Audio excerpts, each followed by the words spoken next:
Hello friends, আজকে একটা interesting topic নিয়ে ডিসকাস করব। দুদিন আগে পুজো তো আসছে, এসেই গেল। একটা হোর্ডিং দেখলাম, পুজোয় চায় সোনার হাঁটু। সোনার হাঁটু, এটা অনেকে আমায় জিজ্ঞেস করছে, অনেক পেশেন্ট আমায় জিজ্ঞেস করেছে এই সোনার হাঁটু কী করে ডাক্তারবাবু আপনারা দিচ্ছেন, এই সোনার হাঁটুটা কি? এটা কিছুই না, এটা হলো গোল্ড নি। বেশ কয়েকটা কোম্পানি বার করেছে। তো এই গোল্ড নিটা আপনারা কেন ইউজ করবেন বা কেন অ্যাপ্লাই করাবেন? তো গোল্ড নির কিছু অ্যাডভান্টেজ আছে, এই গোল্ড নি নিয়ে আজকে আমাদের ডিসকাশন। তো গোল্ড নির নাম্বার ওয়ান অ্যাডভান্টেজ কি? গোল্ড নির অ্যাকসেপ্টেন্স রেট খুব বেশি।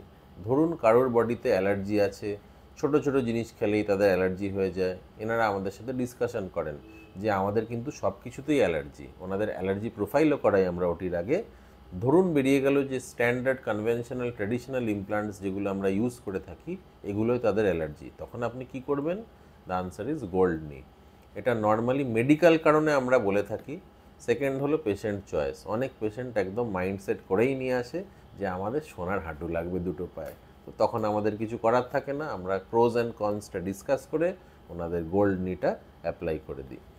এবার আরেকটা কি অ্যাডভান্টেজ আছে গোল্ড নির?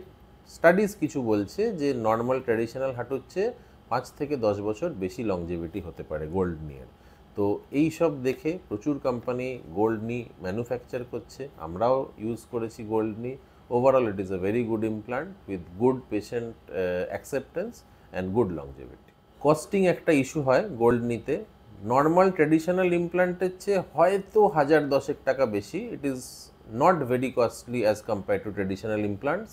বরং হাই এন্ড ট্র্যাডিশনাল ইমপ্লান্টস বা আপনি রোবোটিক সার্জারি করাতে গেলে যে কস্টটা পড়বে তার চেয়ে কিন্তু অনেক কমেই গোল্ড নিটা হয়ে যায়।